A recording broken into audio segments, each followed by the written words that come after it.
নমস্কাৰ বন্ধু বান্ধৱীসকল পুনৰবাৰ আপোনালোকলৈ লৈ আহিছোঁ মই আজি অন্য এটা ভাল খবৰ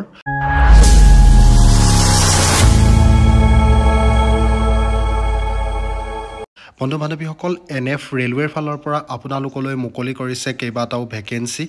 আৰু সেই ভেকেন্সিসমূহ যদিহে আপোনালোকে ইচ্ছুক হয় তেনেহলে এপ্লাই কৰিব পাৰিব যেটো ভেকেন্সি আপোনালোকৰ এপ্ৰেন্টিছৰ ভেকেন্সি হৈছে north east frontier railway has release the latest notification for the recruitment of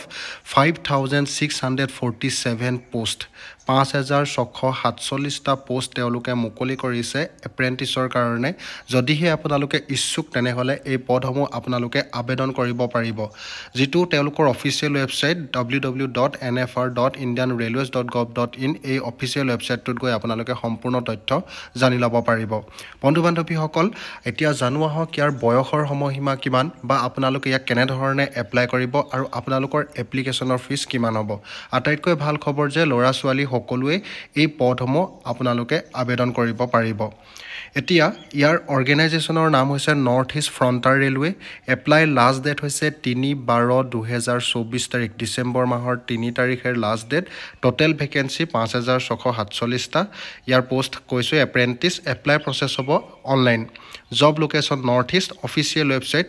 www.indianrailways.gov.in Important dates bilak notification release date 4/11/2024 tarikhe starting date of apply online 4/11/2024 tarikhor pra hoi ase aru closing date apnalokor December mahor 3 tarikhe yar last date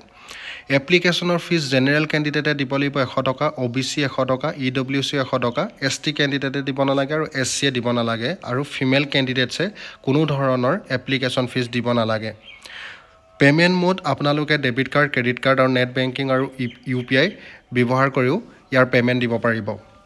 NF railway recruitment 2024 vacancy detail সমূহ হৈছে division ওয়াৰ্কশপ wise নং of post Lumding জংচনৰ কাৰণে 950টা post তিনচুকীয়াৰ কাৰণে 580টা new বঙাইগাঁৱৰ কাৰণে 982টা ডিব্ৰুগড় ওয়াৰ্কশপৰ কাৰণে 814টা ৰঙিয়াৰ কাৰণে 435টা আলিপুৰদুৱাৰৰ কাৰণে 413টা NFR হেডকোৱাৰ্টাৰ কাৰণে 661টা কাটিহাৰ জংচনৰ কাৰণে 812টা পোষ্ট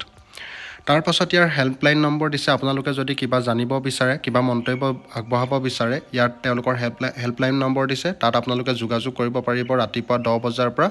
আবেলি 6 বজালৈকে এলিজিবিলিটি ক্ৰাইটেৰিয়া এজ লিমিট হৈছে আপোনালোকৰ 15 বছৰ বয়সৰ পৰা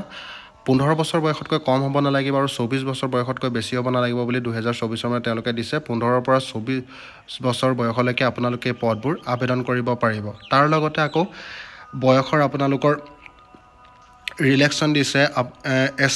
SC ৰ কাৰণে 5 বছৰ SC ৰ কাৰণে 5 বছৰ আৰু OBC কাৰণে ক্যান্ডিডেটৰ কাৰণেও 3 বছৰ এডুকেশন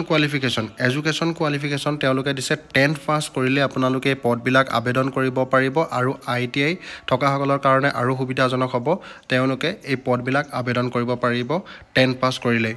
এতিয়া জানো হওক এই পদবিলাক আপোনালোকে কেনে ধৰণে আবেদন কৰিবলৈ হলে মোৰ ভিডিওৰ ডেসক্ৰিপচনত যেটো লিংক দিয়া আছে বা মই ভিডিওত এতিয়া কৈছিলো সেই এপটোত সেই লিংকটোত আপোনালোকে ক্লিক কৰিব ক্লিক কৰাৰ পাছত এটা নতুন পেজ খোল খাব পেজটো খোল খোৱাৰ পাছতে আপোনালোকৰ নিজৰ পাৰ্সোনেল আৰু এডুকেশন ডিটেইলছ বিলাক তাত আপলোড কৰিব আৰু নিজৰ একপি পাসপোৰ্ট সাইজ ফটোগ্ৰাফ আৰু নিজৰ সহিটো তাত দিবলৈ নাপাহৰিব আৰু এপ্লিকেশন ফিজ দি আপোনালোকে সাবমিট বাটনত গৈ ক্লিক কৰি সাবমিট কৰি দিব তাৰ পাছত আপোনালোকে প্ৰিন্ট আউট কপিটো লবলৈ নাপাহৰিব বন্ধু বান্ধৱীসকল ভিডিওটি আজি ইমানেই ভিডিওটি যদি আপোনালোকৰ হেল্পফুল যেন লাগে আপোনালোকে ভিডিওটি লাইক কমেন্ট আৰু শেয়াৰ কৰিবলৈ নাপাহৰিব আৰু যিসকলে মোৰ চেনেললৈ নতুনকৈ আহিছে তেওঁলোকে মোৰ চেনেলটো সাবস্ক্ৰাইব কৰি থৈ যাব আৰু কাকতে থকা বেল আইকনটিও প্ৰেছ কৰি দিব যাতে এনেকুৱা ধৰণৰ ভিডিওবিলাকৰ নটিফিকেশন আগলৈ পাই থাকে সো আজিলৈ ইমানেই বন্ধুসকল জয় হিন্দ জয় ভাৰত বন্দে মাতৰম